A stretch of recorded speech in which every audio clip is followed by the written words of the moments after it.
এছাড়া আহত 10 জনকে চট্টগ্রাম মেডিকেল কলেজ হাসপাতালে ভর্তি করা হয়েছে। প্রত্যক্ষদর্শীরা জানিয়েছেন শনিবার সন্ধ্যা 7:30টার দিকে বহদ্দার হাটে ফ্লাইওভারটির 3টি গার্ডার ভেঙে পড়ে হাসপাতালে আরো একজন মারা যান।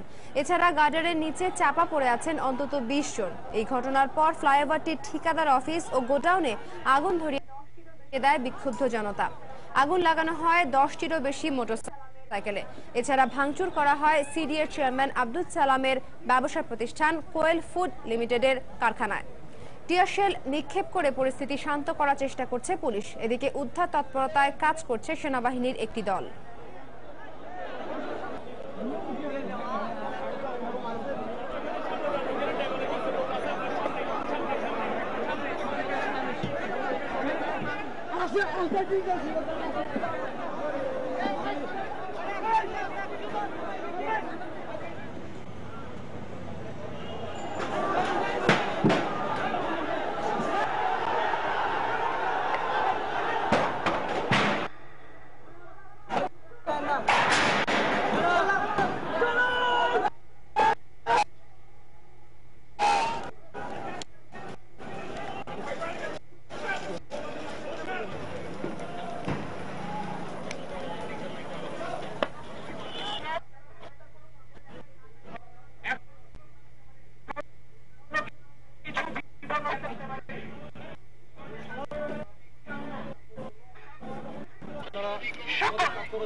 দর্শক, এই মুহূর্তে দুর্ঘটনাস্থলে আছেন আমাদের রিপোর্টার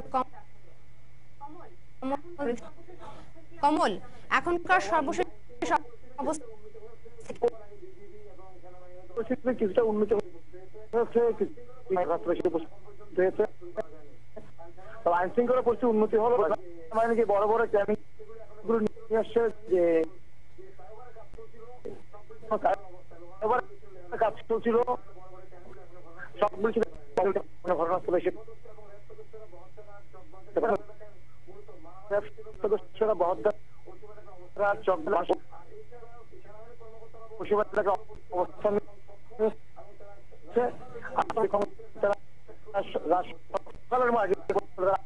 আশা করছেন।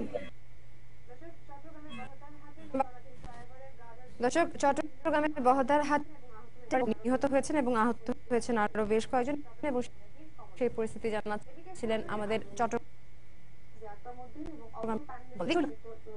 থানায় আগুন। আহত হয়েছেন শতাধিক। ফায়ার সক্ষম হয়। প্রত্যক্ষদর্শীরা জানিয়েছেন শনিবার সন্ধ্যাকে নিশ্চিতপুরের তুবা গার্মেন্টসের 10 তলা ভবনের নিচতলায় গ্যাস সিলিন্ডার বিস্ফোরণ থেকে আগুনের সূত্রপাত হয়। এ সময় অনেক শ্রমিক আতঙ্কিত হয়ে বিভিন্ন তলা থেকে লাফিয়ে পড়লে 4 জনের মৃত্যু হয়। আহতদের আশুলিয়ার বিভিন্ন হাসপাতালে ভর্তি করা হয়েছে। বর্তমানে ঘটনাস্থলে বিপুল পরিমাণ র্যাব ও পুলিশ মোতায়েন রয়েছে।